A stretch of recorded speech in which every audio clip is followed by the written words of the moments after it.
Some of the materials that we use for posting. So this is backer rod. You can get this from Home Depot or Lowe's. Different gauges. This is the little thicker one for puppies up to probably 3 months old to up to a year. You can use this size gauge. So what we do is we take our adhesive tape, athletic tape, leave about maybe an inch for the ear canal. You don't want tape in there.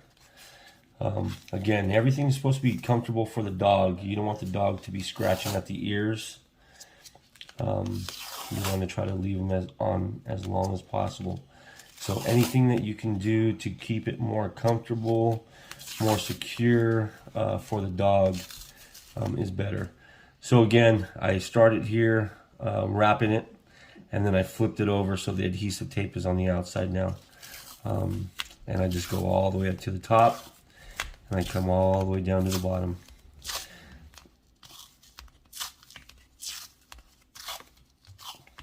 And this is going to adhere to the inner of the ear.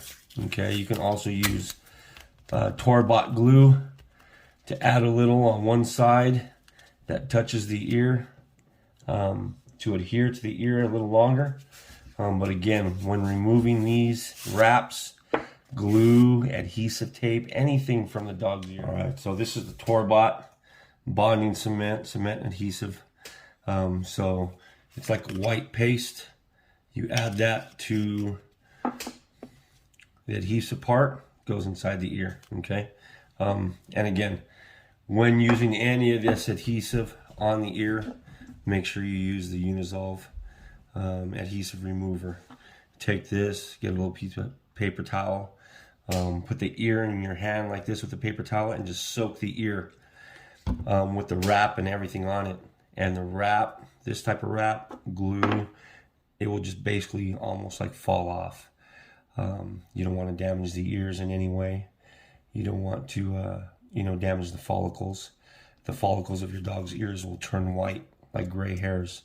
So any damaged follicles of the ears, you'll start seeing in the ear on the dog. So again, you always want to be safe. Again, don't remove the tape aggressively or pull it away from the dog's ear. You got to, lightly, gradually remove it. And again, the best way is Unisolve. So we'll just continue on taping the ear. Again, you start an inch to the top or from the bottom, and then you flip it. Okay. And then you just go all the way to the other end of the backer rod. Trying to keep, it's pretty much smooth. You can smooth it down as you go down. So again, more comfortable for the dog, less stress for you.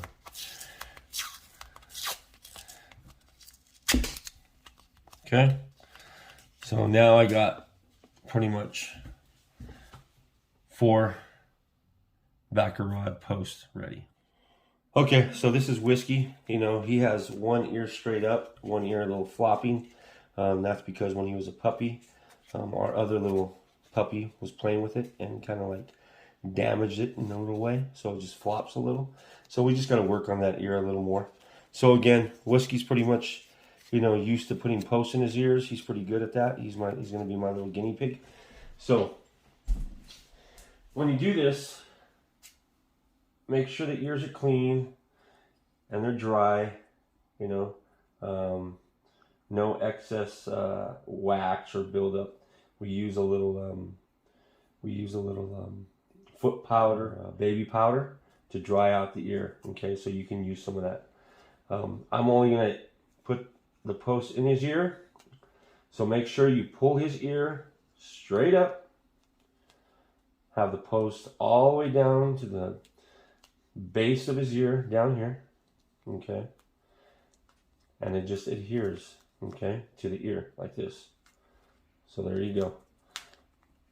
Okay, so that's basically his little posting. Okay, so what you want to do is be prepared, because a lot of these dogs shake their heads as you put them in, you pretty much want to have your tape set up already.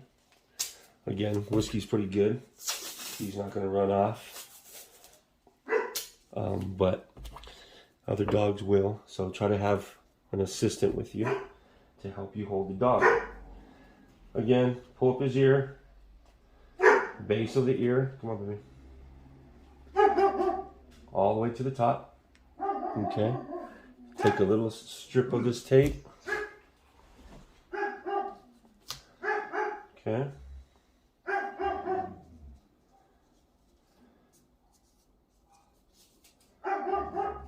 Nice and soft. So the most important thing is not to overwrap the ear. Okay.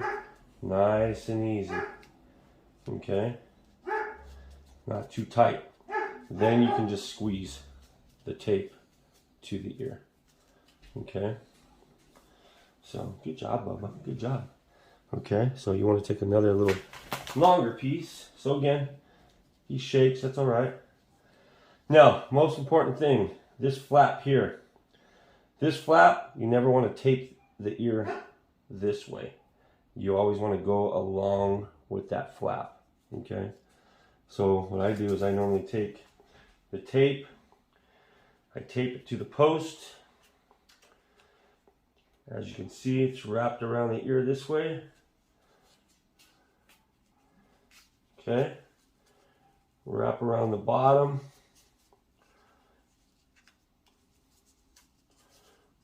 Okay, as you can see.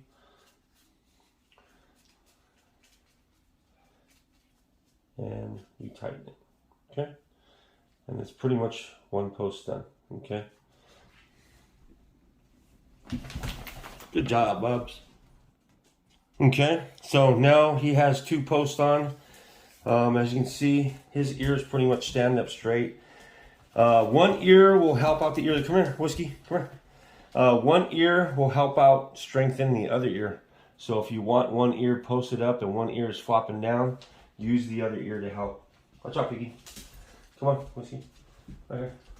I see, Papa. I see. Good boy. Okay. So now this is the bridge. Okay. So what you want to do on the bridge is, a lot of people like to do figure eight at the bottom. I just need to make sure that the ears are proportioned to his face, not bending too far upwards. Try to pull his ear up a little more.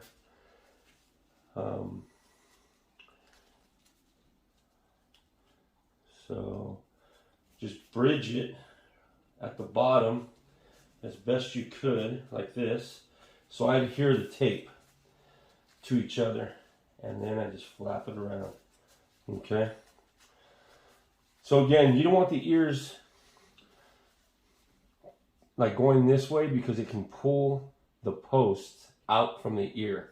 Okay, so don't try to bring his ears that way with the bridge.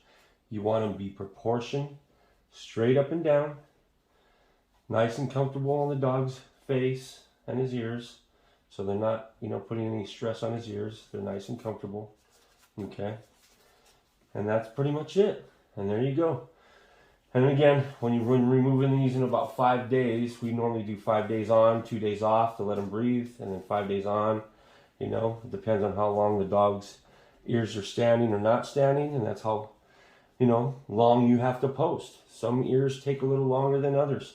So some dogs' cartilage is stronger than others. So every dog is different, okay? So don't compare your dog to another dog of what you're doing or not doing.